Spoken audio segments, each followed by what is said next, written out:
Welcome to the Real Estate Deal Room powered by Home Loans Network.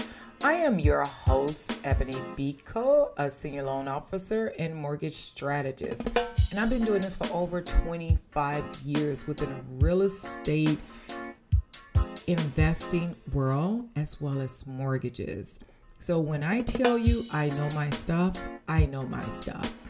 Every single day, I work with so many different classes and groups of people, from first-time home buyers who is looking to purchase their very first home, for real estate investors who's trying to grow their portfolio, and realtors and other professionals who just really want the best for their clients.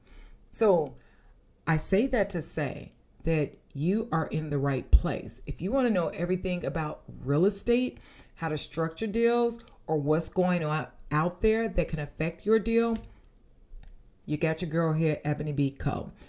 I'm going to talk about everything on my podcast, whether it's like loan files, how to structure, and what's going on, that what makes deals falls apart. So when there's a big housing headline like today that hits the news, that kind of takes me off of my A game on teaching, my role is not to react emotionally or politically. My role is to really just explain what is going on and how this can potentially either affect or help your ability to buy, finance, or invest wisely. So with that being said, let me tell you what's going on today. So over the last several hours, today is January 7th, my phone has been blowing up. My email has been going up, and I am so nosy. I've been getting notifications all over the place.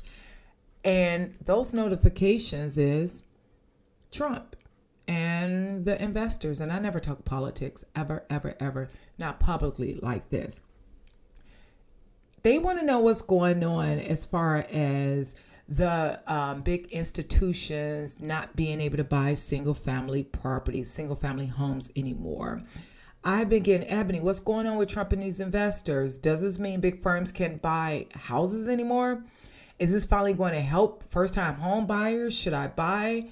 Like, hold up, slow down. I'm going to break that all down. And that's what prompted me to do today's podcast. So instead of answering this one person at a time, I wanted to do a full breakdown.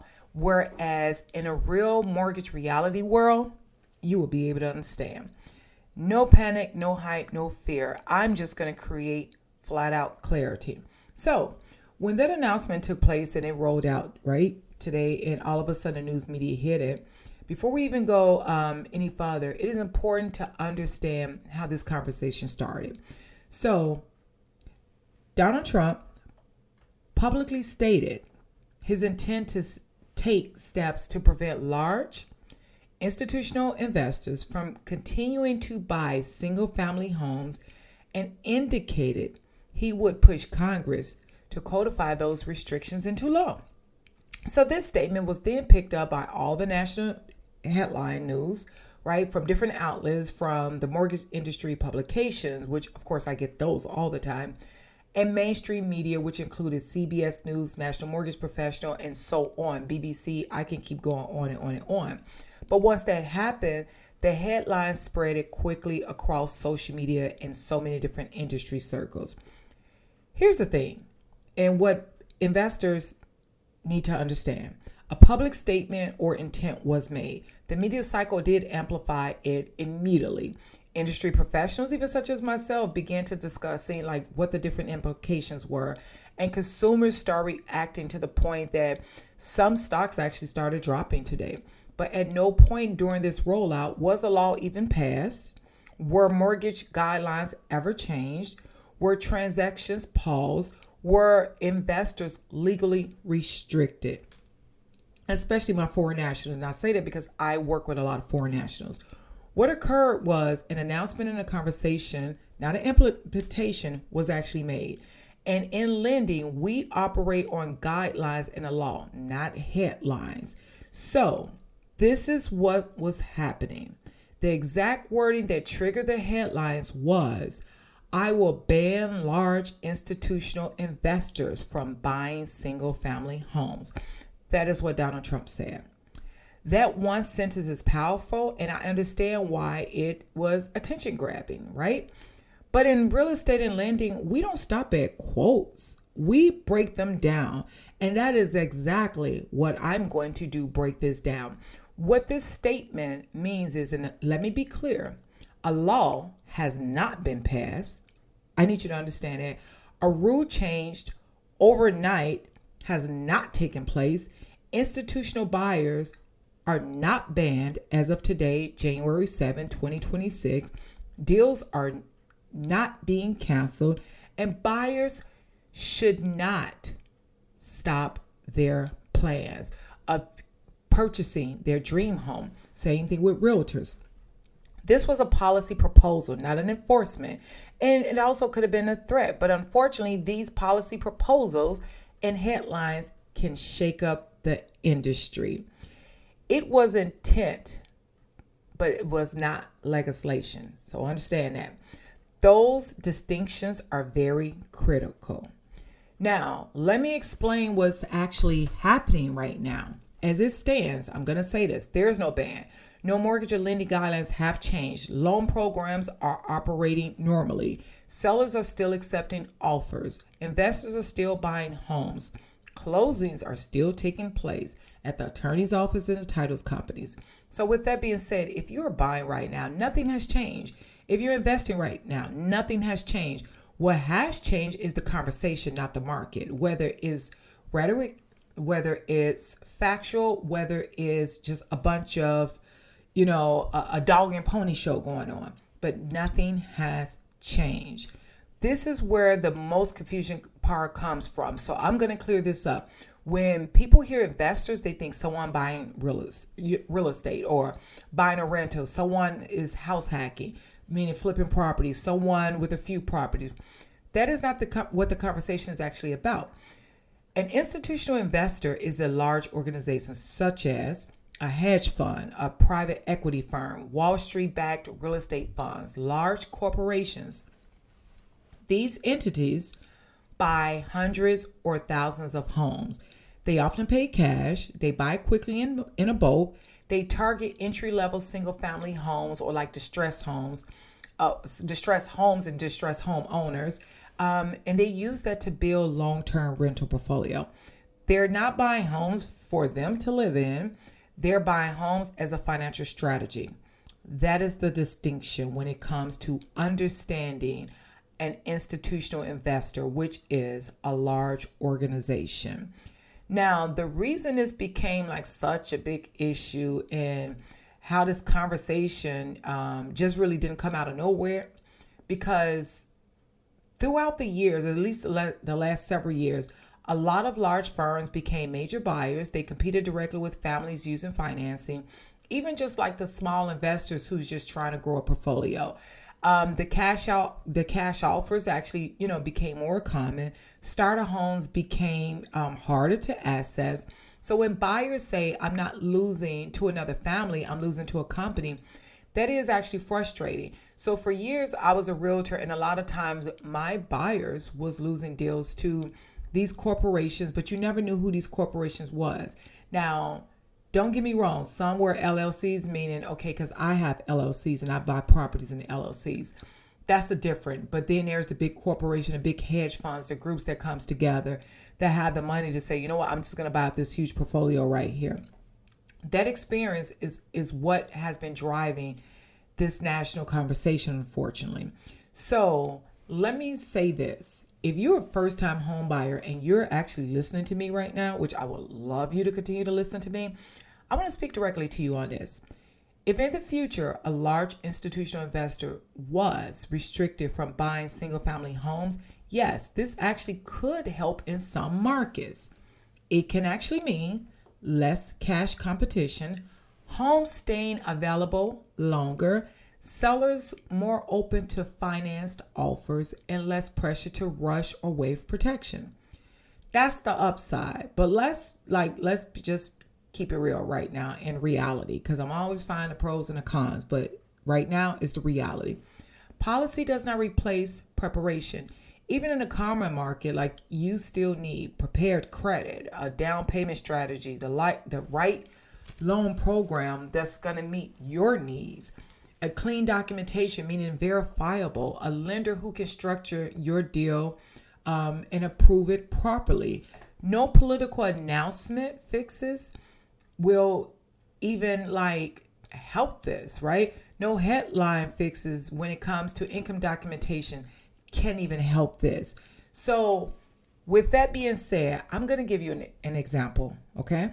As a buyer, if you're a buyer with a 620 credit score, FHA loan, I need you to visualize this with me, with a 3.5% down, right? And when I say 3.5% down, I mean 3.5% down payment.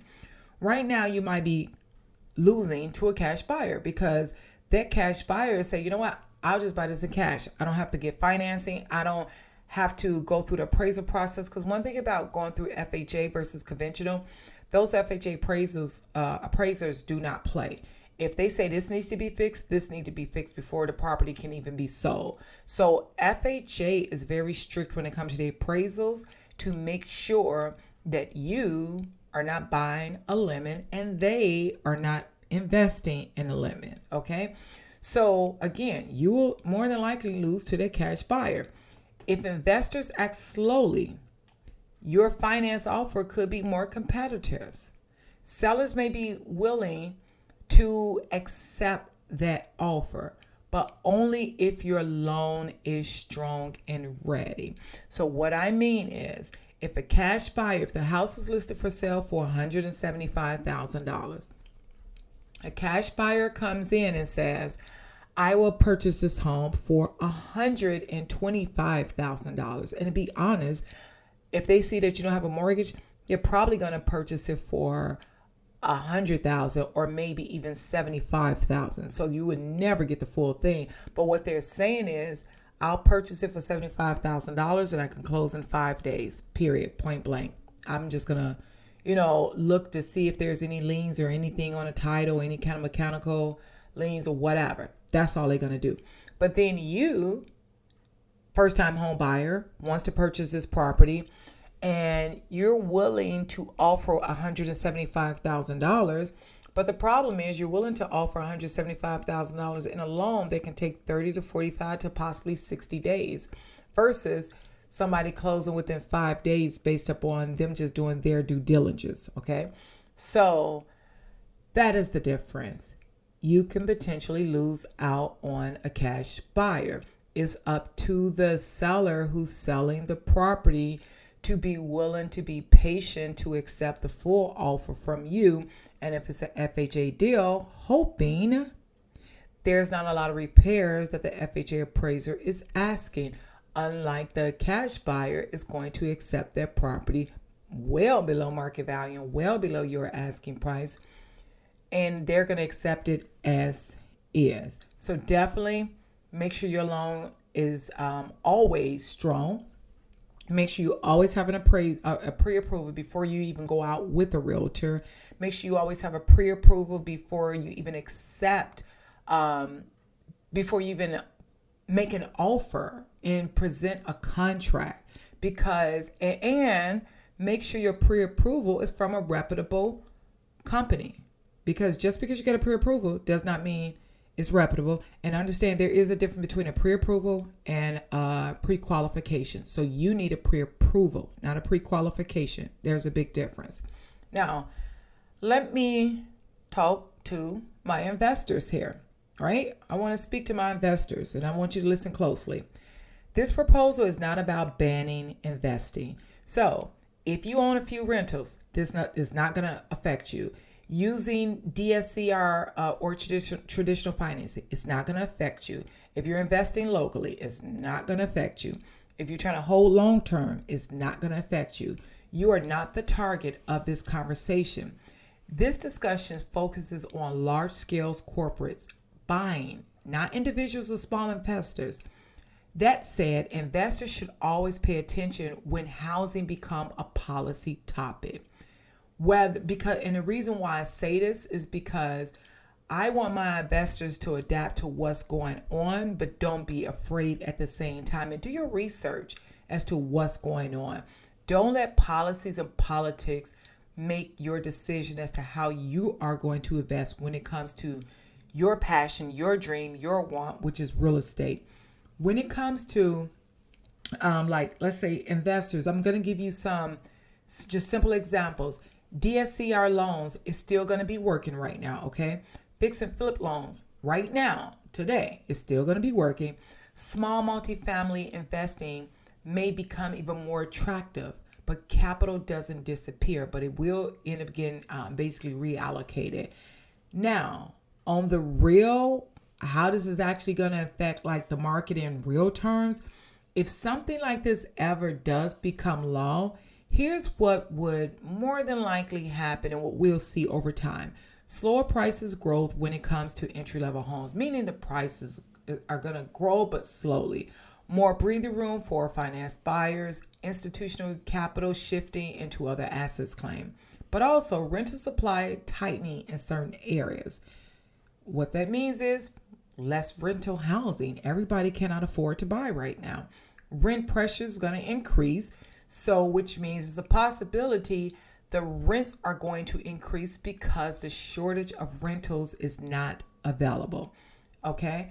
More activity in multifamily housing, meaning everybody's going to be trying to rent. They're not going to have a shortage of housing, but the problem is, they're not going to have a shortage of tenants, but they're definitely going to have a shortage of housing. That's going to be a huge problem. And if they have a shortage of housing for all of these tenants, it makes it so much easier to increase the rent because rentals are going to be in high demand. This is good for a landlord. This is not good for a renter. Housing is a system, but policy can actually cripple that. And that's something you must understand. But what I don't want is politics to scare buyers in no form or fashion. Now, this is where I really want to speak directly to my buyers again. Do not let politics scare you out of home ownership. Housing decisions should not be based on campaign messages, social media opinions. And trust me when I tell you, there are a lot of social media opinions. I would tell any of my clients, my business associates, partners, if you cannot Google the individual and they are not verifiable or their company, please stop it. Social media sometimes can be detrimental to so many people because there's so many people who have given their opinions about things that they know nothing about. Fear-based headlines should not be your housing decision as to like what's going on right now. Your housing decision and how you buy should be based on your financial readiness, your local market, your professional guidance, such as that realtor that you're working with, that attorney, that loan officer that you're working with. Politics is short term, usually term, keyword is term, 4 terms, unless somebody either get impeached or whatever the case may be. Homeownership is a long term. That is your home for the next 15 years, 20 years, 30 years, 40 years. And if they do that 50-year mortgage, that's how long it's going to be your home, or unless you just decide to sell it and move on to the next home. Home buyers should only be talking about, talking to people that's going to help them. Like if you're thinking about buying a home, I need you to know who is going to be important in this process outside of your significant other or your family. Talk to your realtor. They know exactly what's happening in your neighborhood right now, in your market. Your loan officer, they can tell you what you qualify for today, how strong your approval is, what to improve, whether waiting helps or hurts. And here's something that I want to emphasize to you. When it comes to your loan officer, or even just yourself, a lot of times I've heard a lot of investors and buyers say, I want to only buy when the rates go down. Listen, the way the world is set up today, rates going to go down today and tomorrow they're going to go sky high, just like the gas. Look at the rates like gas. You never know when it's going to go up. You never know when it's going to go down. That is something I need you to understand. Marry the house, not the rate, because you can always get the house when you want it, but that rate is always forever changing. And if you can qualify for the house today at that 700 credit score, you get it. You can always refinance it. If you turn around and try to wait for this rate to go down, you will lose your dream house. So my biggest slogan and motto is marry the house, not the rate. Next, the other person I need you to talk to is talk to trusted professionals within the real estate and mortgage industries. They can be attorneys. They can be estate planners. Like I said, they can be just simply mortgage strategists or other real estate and investors. And when I say mortgage strategists, somebody who's not just talking about mortgages. Understand that, right? Somebody who's been there, done that. They didn't flip. They didn't done investing. They bought multiple properties. They've watched the market. They know everything that's going on. Don't you talk to a YouTube person who don't have a pot to piss in. I'm sorry, but I'm just being honest with you. I can proudly say I am verifiable. No matter whether you look me up as Ebony Biko, Ebony Caldwell, it doesn't matter. I am all over the internet because what I do is good business, and I've been doing this for long. I've taught over 14,000 real estate investors or individuals to flip properties, whether it was real estate investors, whether it's wholesalers or first-time home buyers. I do what I do because I love what I do. Now, with that being said, this is what I need my buyers to watch out for. I need you to avoid waiting based on speculation, assuming policy talks equals immediate change. Because a lot of times this stuff needs to go to the House and the Congress and everything before it even passes. It doesn't matter who the president is and how much he or she may try to push policies and make people do things. The reality of it is it still need to go through the proper process. So with that being said, that's not happening no time soon. Stop believing in social media predictions unless you feel it's really verifiable. But I'm going to teach you, starting today, just Google, do your research yourself and Google it and cross-reference it. You don't have to use social media all the time. I use social media for entertainment or maybe sometime networking, but I don't use it ever to get my news or predictions. I need you to stop letting fear delay preparation. Most buyers don't miss opportunities because of politics. They miss them because they wait too long or they listen to the wrong voices. That's why I said, make sure whoever you listen to is a trusted, reliable source. What I want you to walk away with today is nothing has actually changed legally. This is not a ban right now. This is not a market crash. This is not a policy for conversation, so don't even worry about it. For buyers, just prepare yourself and just get educated. Listen to this podcast. Ask me questions. Send me inboxes. I love to give information, and I love to talk. For my investors, stay informed and adaptable. Understanding beats fear every single time. And I was always told by a friend, you're only good as your information. So with that being said, when you understand how the housing system works and how mortgage strategy fits into it, you will stop reacting to these headlines. You'll stop making rational decisions and start making smart decisions. It is okay to do your research. It's okay to listen to the headlines because this is why I'm doing a podcast. But I also did my research and just looked at different stats to say, okay, this is how it could or could not affect it. You want to be able to put yourself in a situation because you've done so much research and you listen to reputable sources that you are able to make a confident decision. That is the entire purpose of the Real Estate Deal Room, powered by Home Loans Network. If you want real estate and mortgage education explained in a way that it actually makes sense, please join me every Wednesday at 7 p.m. Central Standard Time on YouTube at the Real Estate Deal Room. Until then, stay informed. I am your host, Ebony Biko. I want you to move smart and buy real estate in a professional, educated, and knowledgeable and smart way, to the point you're not buying a lemon, you're not buying upside down, you're investing in your future and in your family future and legacy.